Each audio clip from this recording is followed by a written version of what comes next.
This is LBC, leading Britain's conversation with Clive Bull. Call 0345 6060 973. Tweet at LBC. Text 84850. Clive Bull. Sunday to Thursday evenings on LBC. And good evening, if you've just tuned in. Coming up in this hour, what are the prospects for future generations of older people? Will the state pension be enough to live on? Will the retirement age continue to increase? And should young people be planning now for what life will be like when they're old enough to be a pensioner? I'll be joined in this hour by Charlie Redding, author of Dream Retirement. He's also one of the country's top financial advisors. Charlie can explain the financial opportunities that exist and the mistakes people make. We'll talk about the Chancellor's pension reforms. And if you'd like to make a point or ask a question about retiring or taking out a pension, call us now, 0345 6060 973. That's the number at LBC. 0345 6060 973 is the number, and we're talking about do you ever think about what's going to happen when you're older? Maybe you're coming up to pension age. Have you made plans? Do you know what to do with what you have? Should you take out a pension at a younger age? Whatever your question about retirement and pensions, call now 0345 6060 973. Let's say good evening to Charlie Redding, author of Dream Retirement, which is just coming out, and a financial advisor. Good evening, Charlie. Good evening, Clive. Thank you for inviting me on. Lots to talk about in the pension world. It's funny that it used to be quite a dry subject. It's actually a bit rock and roll now, isn't it? It's probably the first time in my career so far that pensions could be described as a very hot topic and almost possibly even cool. Yes. It really is a topic for conversation at the moment. And there are big changes going on. Let's talk about a few of those. And I read something in the paper today about a kind of a top-up system to do with a state pension, which is a fairly unique idea, apparently. It gives you the chance to top up your pension. Is that right? Is that how it's going to work? That is right. It's basically what they've said is along with the changes that are being made to the basic state pension, one of the ways that you can catch up if you're not going to be entitled to the full basic state pension is by either making a lump sum contribution, which has certain merits, or indeed actually there's an alternative way of deferring the state pension for a couple of years. So yes, you can boost your state pension by a couple of different mechanisms. Oh, okay. And the state pension itself is going to change, isn't it? It is. To a flat rate, but not everyone's going to get the same. That's exactly it. It's a flat rate that isn't flat. That isn't quite flat, and it is not quite as flat as everybody originally thought. Essentially, the government are making good strides towards kind of simplifying the whole thing. They're getting rid of the earnings related side of the pension. They've got rid of the means tested side of the pension, which actually discouraged people from some of the lower earner people saving for their retirement. So they've just tried to bring in one flat state pension that means that every bit of saving that you do for yourself is only going to further enhance the income or the money that you've got in retirement. So that's definitely a good thing. You do need to have done 35 years of paying national insurance contributions to qualify for that full state pension. And if you've been contracted out of the state pension, when you've been contracted out of SERPs or what later got called S2P, then you might not be entitled to as much as you originally thought. But yes, in theory, the changes are positive, I think. And the other big change, which if you want to ask about, you're welcome to call in as well, is grabbing some of your pension money up front, which you didn't used to be able to do, but George Osborne, we seem to have spent the whole evening talking about George Osborne's announcements, actually, but this was another one he made in the budget. And there were figures just out saying that so far billions, I think it was 25 billion have been taken out of pension pots now. So is that people buying yachts and Ferraris, or are they being sensible? Well, firstly, yeah, I mean, there's been two huge changes to pensions in the last 12 months. The one that's got most of the press is the ability to take more of the money, in fact, all of the money out of your pension if you want to. For me, that's actually the slightly lesser change, but we'll address that one first. People have been disillusioned with pensions, quite a lot over the years, and so this has given people the freedom to be able to say that they can just take the whole lot out and they can effectively do whatever they want with it. And yes, in theory, they can go and buy the proverbial Lamborghini as been thrown around. I think a lot of the money that's been taken out has been smaller pots of money that people sort of didn't want to buy an income with, and pots of money that have been left there because they didn't really need the income at that moment in time. There are also some very wealthy people that have taken huge chunks of money out because they are worried that the legislation might change in the future. But ironically, the changes that have happened, actually, the other change will encourage more people to leave more money in their pension for longer. So whilst the bit that gets the most press is the fact that you can take all this money out of the pension if you want to, the scrapping of the 55% death tax on pensions actually means that leaving the money in the pension is even more sensible than it was previously. So I think that's the change that hasn't got as much media as it could have done. 0345 6060 973 if you'd like to join the conversation. Charlie Redding is author of Dream Retirement, an expert on this whole area. If you've got a question, you'd like some advice or you'd like to make a point, then call now. You can also text 84850. You can email clive@lbc.co.uk, and you can tweet at LBC and at Clive Bull. Let's go to Steve in Uxbridge. Hello, Steve. Hi, Steve. Hello. Hi, guys. Hi, what can we do for you? I nearly forgot the question because I was on the phone listening. All right, the question is, well, it's two actually. One of them is, what if, just say, you're part-time or you start work late, etc., and you don't get to the pension? That's one question. And the other one is, if you do get to the pension and it's the minimum pension and you've only got that income, and what if you can't live on that income? I think there's two really good questions. Yes. Well, they're very challenging questions, but thank you, Steve. I mean, effectively, if you've only accumulated a small pension pot, one of the options that I did mention earlier that might be a useful thing to consider is to defer that pension and try and carry on working for that a little bit longer. The reason for that is those deferrals of the pension will boost the amount of income that you then get at a later stage. And that deferring of the pension is actually quite a lucrative way of making that, it's boosting that pension some more.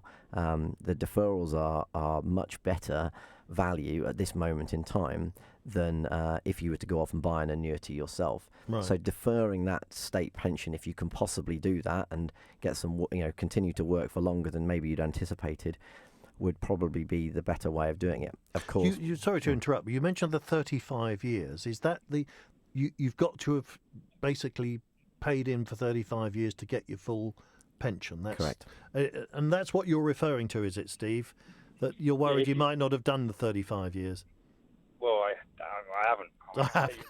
One of the questions was for me, because I've done a bit of I've worked abroad, I've done a bit of part-time, I've worked a bit of this, bit of that, and there's no way I'm going to get 35 years. So that's it. Okay, so there might be a way of addressing that, topping it up a little bit. Yep, you could top up if you've got savings put aside. Then you could top up. You can top up to about £25,000. So in other words, you can make a contribution of up to about £25,000, and that will boost the state pension. You can achieve the same effect by deferring the state pension for a few years. It is also never too late to start putting money into pensions. So even the smallest amount of money that goes into your own private pension is going to help things in retirement. It's a really tax efficient way of putting money aside that you've got today for the future. But sadly, it is a problem that we're going to see a lot more of. You're just going to have to find ways of generating other income, or deferring and saving as much as you possibly can to try and boost that income for later life. So when you say deferring, have you got a retirement age in mind, Steve? Well, not really. I like working, so hopefully I'll work until So can't work anymore. so if somebody like Steve carried on to he was 70 or even older, would that mean that your pension would be worth more when you finally took it? That's exactly it. Yeah. Right. So if you can carry on working, and it sounds like you want to carry on working, which is fantastic, then yes, you can defer taking that state pension, and that when you then finally draw that state pension, the pension will be significantly higher. Of course, in the meantime, if while you're continuing to work, you can put some money aside into a pension of your own, that's going to further enhance it. And whilst pensions get a lot of bad press, they are actually the most tax effective way of saving to generate you an income later on in life. So it is a really good idea to do that. Okay, and stay listening, Steve. We'll come back to that more general question of what do you do if you can't live on the state pension, if indeed that's the case. Steve, thank you. More calls coming in a moment. If you've got a question about retirement, about pensions, how they work, what you should do, then give us a call now. Charlie Redding is here, author of Dream Retirement. 0345 6060 973 is the number. LBC, I'm Clive Bull, and it's 8. Clive Bull, Sunday to Thursday evenings on LBC. I'm Clive Bull. This is LBC. I'm with you till 9. We're talking about retirement at the moment. We've been focusing on the finance so far, but obviously there's a lot more to retiring. It's a huge change in life.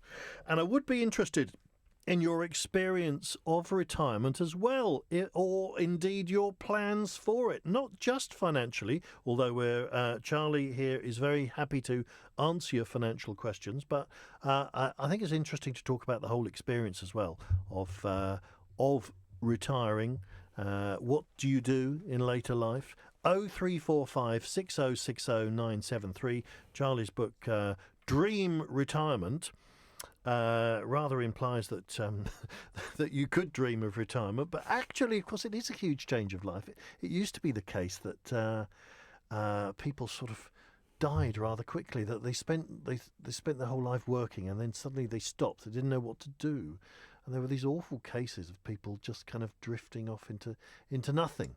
Because they didn't know what to do with themselves. So can you plan for the other side of retirement as well? Absolutely. I think, when the old age pension first came into existence, it was sort of designed for people to give them about 18 months to get their house in order before they turned their toes up. And of course, retirement is a very different creature now. We expect to be going and playing golf for 20 or 30 years maybe.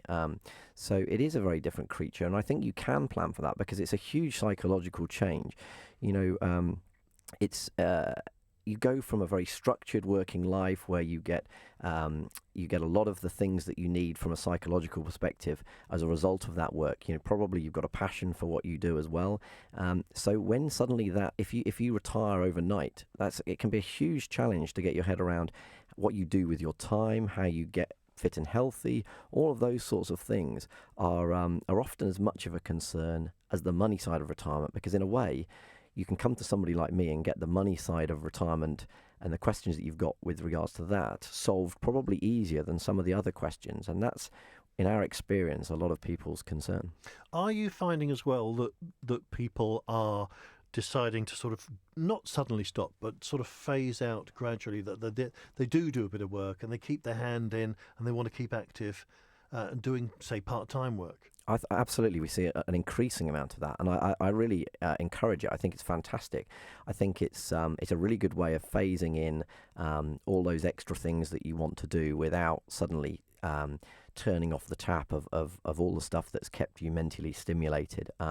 We've seen a real increase in people that have sort of decided they want to step away from the big corporate life, step out of the sort of giving every hour God sends to the big corporate world, and sort of maybe going down to maybe 3 days a week consultancy, or even packing up completely, but then following a passion of theirs like photography. Or there is a huge increase in that, and all of these pension changes actually enhance people's ability to do that, because they can draw out the money as and when they need it, but not take more than they need, so they can gradually build up to a proper retirement. And I think that's brilliant.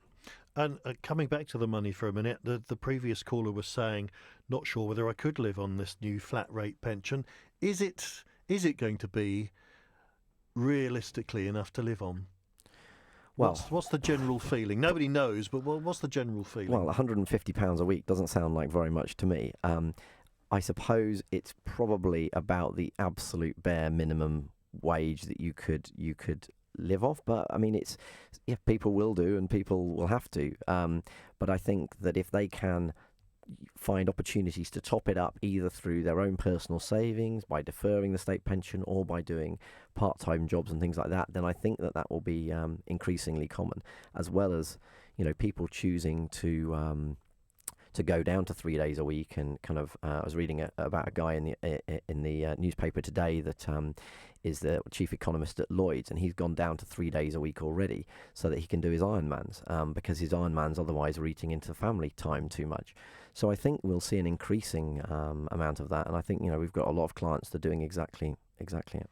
0345 6060 973. Let's go back to the phones. Fred's in Southampton. Hello, Fred. Hello, Clive and Charlie. Hi. Yeah, I've got Hi, a different angle on this. I have a fairly limited prognosis, 15 years at best, with my health sorry to hear that. as it is. I'm 58 now, and my pension would start at 65, I believe. So what I'm wondering, at the moment, I'm actually applying for benefits because I'm not able to work.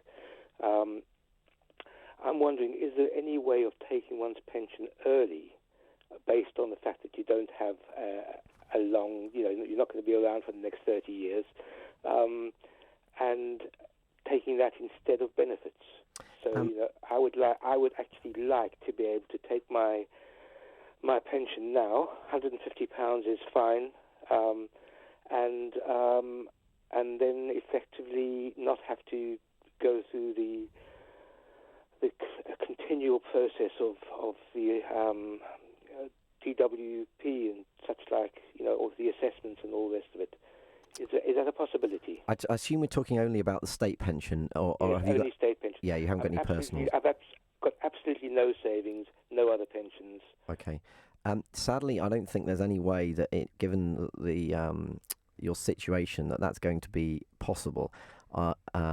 You're not going to. I don't think there's any way that you're going to be able to draw that state pension earlier than your normal retirement age.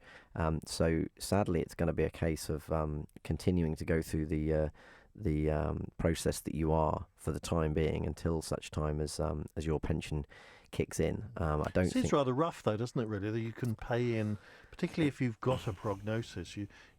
You're paying into a system you're never going to benefit from it. I suppose that is how pensions work, though. It is a bit of a gamble, isn't it? Well, that's it, exactly it. It's that's exactly how pensions work, and it works in that sense for the state pension, but it also works to a certain extent if you were to purchase an annuity on the private pension side as well. It is those people that live long into retirement benefit from the people that don't. So it's a sort of cross-pollinisation. We were asking about dream retirements. Tony from Pevensey Bay says, I have a dream retirement. As related, I swapped my interest-only mortgage for a new 25-year term at the age of 66.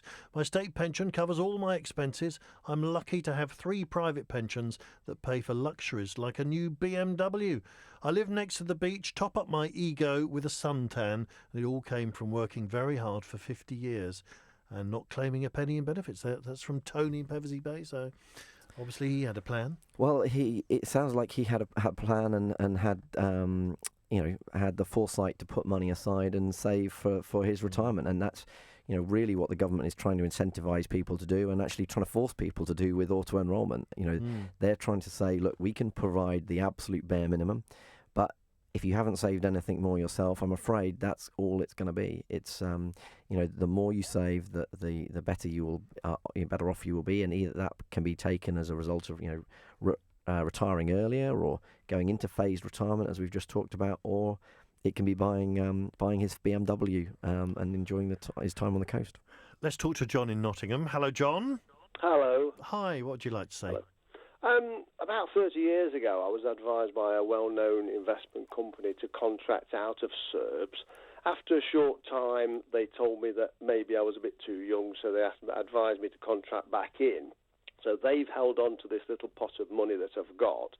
Now I'm fast approaching retirement age. I've obviously been for a forecast from the government, but they've reduced my pension each week for a weekly payment because they know I've got this little pot of money coming to me, but they've reduced it more than the actual money that the investment company are holding. So obviously I'm thinking, do I sort of go back to the government and appeal and say, well, you know, you're taking more off me than this pot is actually earning, you know, and can I have it increased? Sadly, I don't think that you'll have much success going to the government and saying it hasn't increased. My own private pot hasn't increased as much as the benefit that I've missed out on. Essentially, what was happening when you were contracting out was you were being advised by that particular firm to take the money yourself and therefore give yourself the opportunity to either grow that into more money than the state was going to be providing in the future, or to give you more flexibility around how you would take that benefit. Essentially, you were taking a gamble by taking the money away from the state. Now, many people would say that often is quite a good, in the past would have said that was quite a good gamble to take, given that really all projections were that that state pensions were going to fall as with an aging population, over time. But sadly, that gamble doesn't always pay off because it does depend on what you put your money into and how it performs. I don't think you'd have any claim against the government for that. I suppose the only claim that you might have is against the company that gave you that advice in the first place. And that really is that then it comes down to what advice you were given at the time and whether, whether that would now, whether that was clear advice and whether you understood exactly what you were doing. Thank you very much, John. Wasn't there some sort of query at some stage about whether people were being given the right advice about contracting out? Oh, absolutely. I mean, it's been one of those constant moving feasts over the years. There was a huge wave, and actually general consensus for a lot of people was that they should contract out, and there was bands of earnings where you'd say, the guidelines were that actually it was likely to be beneficial for them to contract out rather than staying in the earnings related pension. And then there was other changes that came later on that suddenly meant that everybody was quite fearful that actually this was now going to be the wrong thing for an awful lot of people, and life insurance companies were contracting people back in automatically unless they insisted that they want to stay out. But as you know, the pensions legislation changes are just constant, and it really is a bit of a guessing game. And I think if I was making that decision all those years ago with my own money, I would have said, you know what, I'd rather trust myself and have the money in my own pension than trust what was going to happen with the state scheme. But it doesn't always work out, does it? Okay, Charlie Redding is here, author of Dream Retirement. That's what we're talking about. Do you have a dream retirement? Have you organised a pension? Have you got a question about that? Or indeed a point to make about retiring? 0345 6060 973 is the number. I'm Clive Bull, LBC News Time, 8th. Clive Bull, Sunday to Thursday evenings on LBC. I'm Clive Bull, this is LBC, and we're talking about retiring at the moment, the idea of a dream retirement.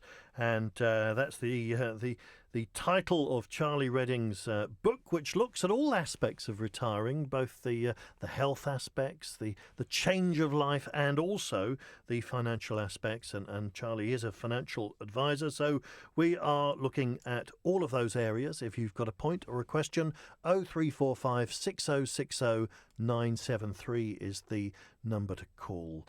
Let's go to Heather in Brockley with a point. Hello, Heather.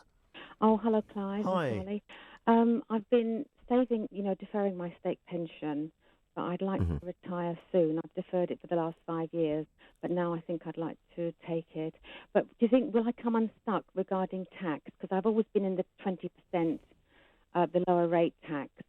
But, I might. How can I deal with the tax situation? Is there any way I can take it bit by bit when I take the lump sum? I don't think you can take it bit by bit. You take the lump sum, or you have the higher income. We had this with a client of ours, and yeah, sadly he had the same problem. He was being pushed into 40% tax, even though he hadn't ever paid 40% tax before, because he was getting this taxable lump sum. So it may be worth considering taking the higher income instead of the lump sum, if that fits in with your lifestyle, I suppose. Okay.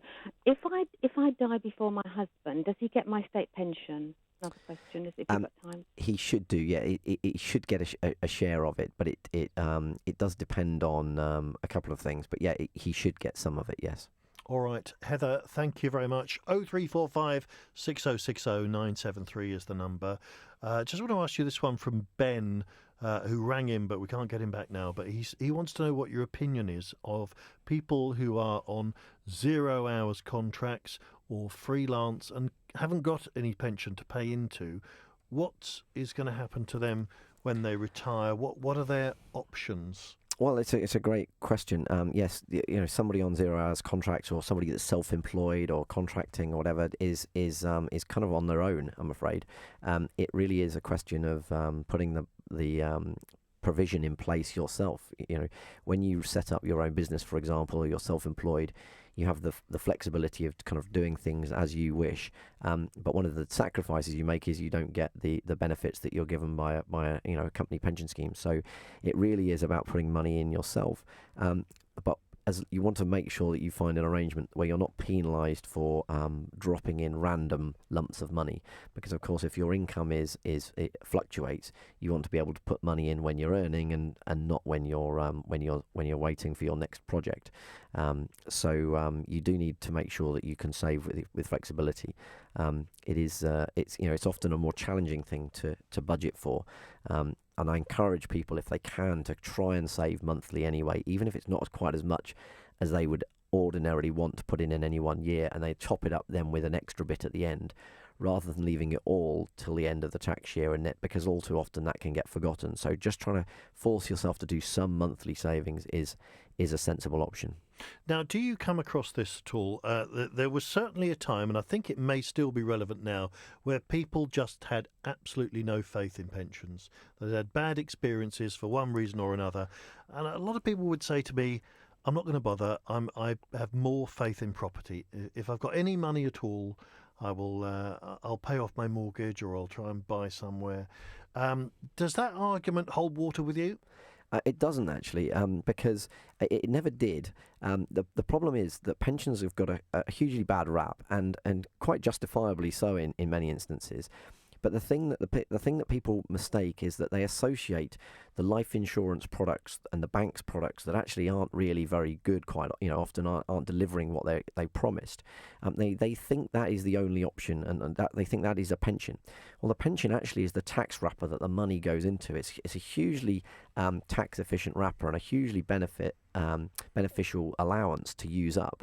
It's then what you do with it once the money's inside the pension that's important. And a lot of companies, particularly in years gone by, stuck very bad investment solutions into their pensions, and actually that's the bit that was causing the problems. And now we've got this added flexibility of taking the money out if you want to at a later stage. It just gives you the ability to pay significantly less tax, because you're usually deferring tax from your earning throughout your working life, when your tax is usually at its highest, to a point later on in life when your tax is usually at a lower rate. So you can effectively save quite significant amounts of tax by using that tax wrapper. Let's talk to Nigel in Coulsdon on LBC. Hello, Nigel. Hello, Clive. Thank Hi. you very much for taking my call. Okay, what would you like to say? Well, I count myself as one of the lucky ones. I've got a police pension, and I've also got a small local government pension. So it's not as I'm hard up. But what I was wondering was, would Charlie advise me to defer my state pension? And if so, for how long? I mean, is there a time limit? And the second thing is, will I actually, because we opted out of SERPs, so will I have a reduction in my state pension? Okay, so I'll answer the second point first, if that's okay. Yes, by opting out of the out of SERPs, you will have a lower state pension as a result of that.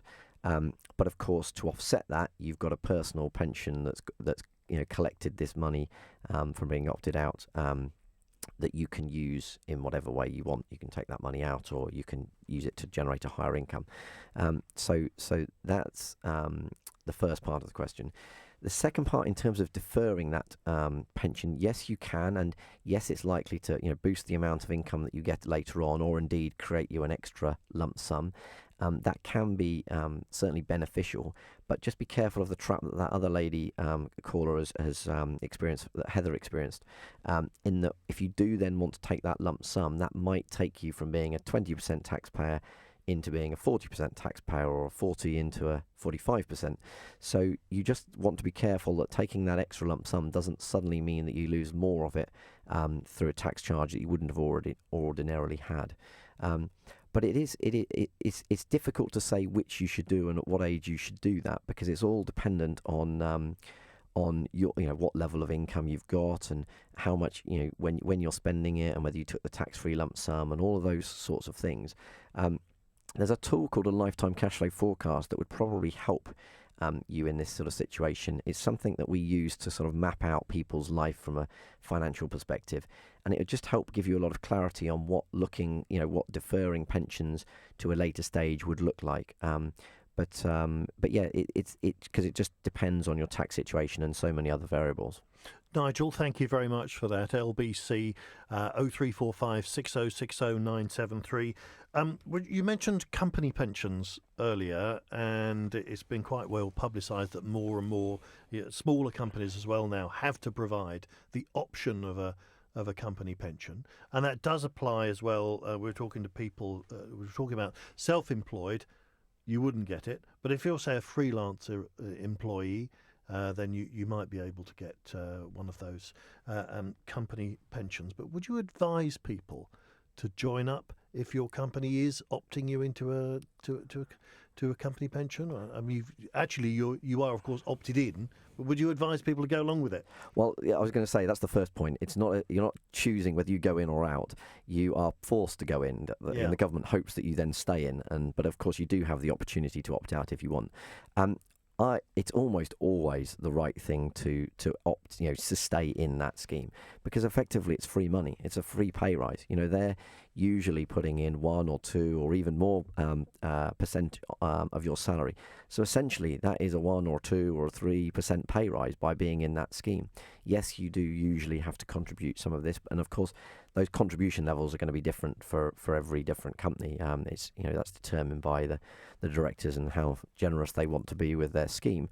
But absolutely, it's a sensible thing to do. You're getting government, you're getting tax back on the money that goes in. So you might find, if, for example, the government, if your company is matching your contribution, which is about the minimum they will do at this stage in the auto-enrolment process, then if you're a basic rate taxpayer, a contribution of £80 out of your pocket will mean £100 goes into the pension, but then of course another £100 comes in from your employer. So it's cost you about £80 to have a £200 lump of money that's sat there in an account that's in your name, that's growing tax-free, that's there for your future. So I would say it's absolutely a good thing to be part of. And what would you say to somebody in their early 20s who's just beginning to settle into a job or whatever, and really doesn't want to know anything about it? I mean, I remember people preaching to me when I just started work, saying, "Oh, you've got to, the earlier you do it." But I mean, 20 is it's very early to be thinking about what you're going to be doing when you're 67. It is, but it's fantastic when people do, because it makes a huge difference. There's a really easy sort of, people quite often ask, how much should I put into my pension? And it's a really difficult question to answer, except there's quite a simple rule of thumb that you can use, which is very sort of back of fag packet type calculations, but it's essentially you put in half your age as a percentage of your earnings. And you can do that for the rest of your life, and that is likely, or for the rest of your working life, and that's likely to generate you around 2/3 of your final salary when you retire. So if you're 20 and you start this, then essentially you've got to put 10% of your earnings in each year, and you'll get to about 2/3 of your final salary.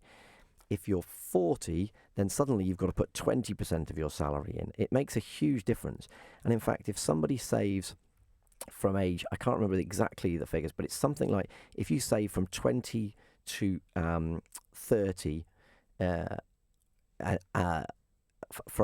can't remember exactly the figures, but it makes a huge difference. Those first 10 years, even if you then stop they end after up that, more valuable, even if you stop. Really, you put in a fraction. If you come to it later, you've got to save so much harder to get to that same figure. Because I suppose the money is in with the the investment for that much longer? Well, it benefits from what's called compound growth. You get the growth on the growth on the growth. It's like the old adage, if you fold a piece of paper 50 times, then I don't know how high do you think it would get to? Have you got any idea? I remember there's a certain number before you can't even fold it. Well, that's it. But the height it gets to once you've folded a piece of paper 50 times is to the moon. Wow. And that's because you're getting the growth on the growth on the growth on the growth. So the longer you can allow that magic of compound growth to work, the more you'll have, the less hard you have to work and the less money you have to put in because the growth is working for you.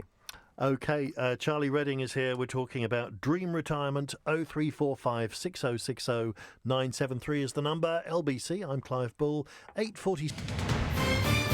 Coming up at 9 on LBC, In Conversation with Steve Allen. My guest this week, journalist, broadcaster and television presenter, best known for her presenting roles with the ITV breakfast programme GMTV, Fiona Phillips, and British actor, best known for Martin Ellingham in the drama series Doc Martin, and of course as Gary Strang in Men Behaving Badly. That's Martin Clunes.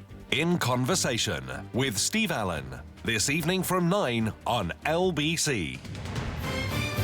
Steve Allen will be here at 9. I'm Clive Bull, and with me is Charlie Redding, author of Dream Retirement. Lots of questions, lots of points coming in.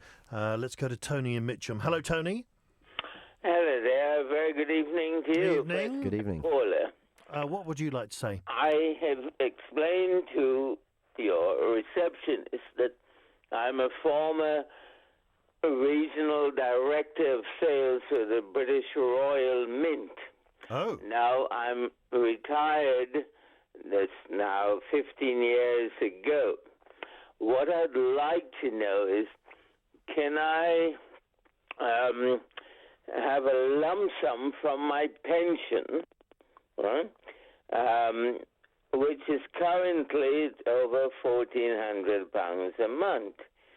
Now then, is it possible for me to have a lump sum from that pension? I'm 76 years old.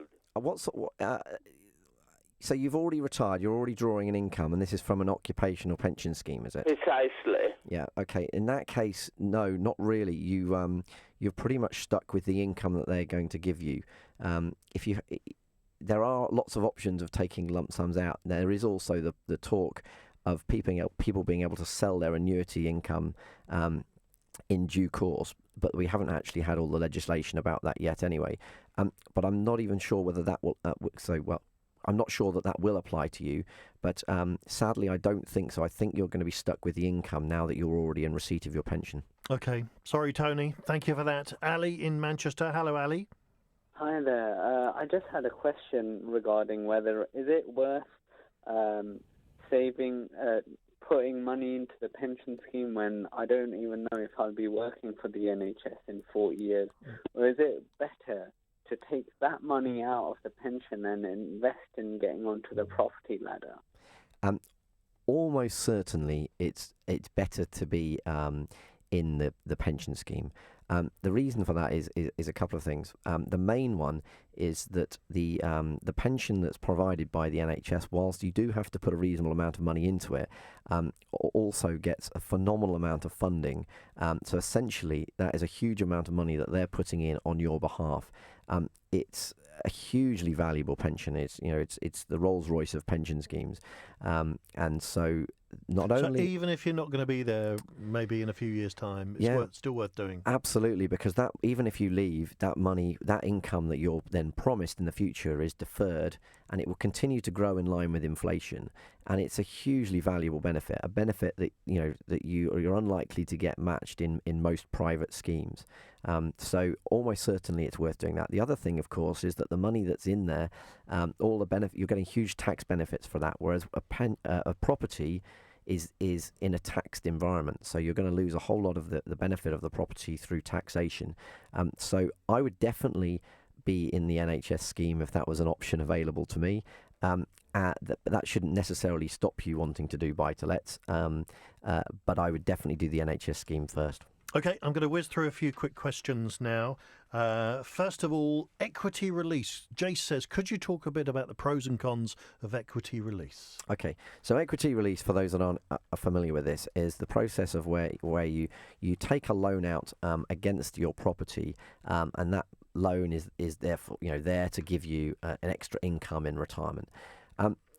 Equity release gets a lot of bad press, and most of it quite rightfully so.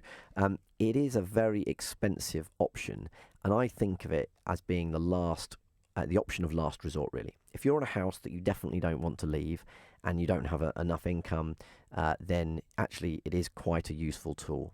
But you do need to bear in mind that interest is going to roll up and up and up, and you're going to quite easily get a very nasty shock if you want to move house or want to get out of that arrangement in the future, or the amount of money that's left for your beneficiaries on your passing is going to be drastically less. So if a downsize is possible, then I would always do that first.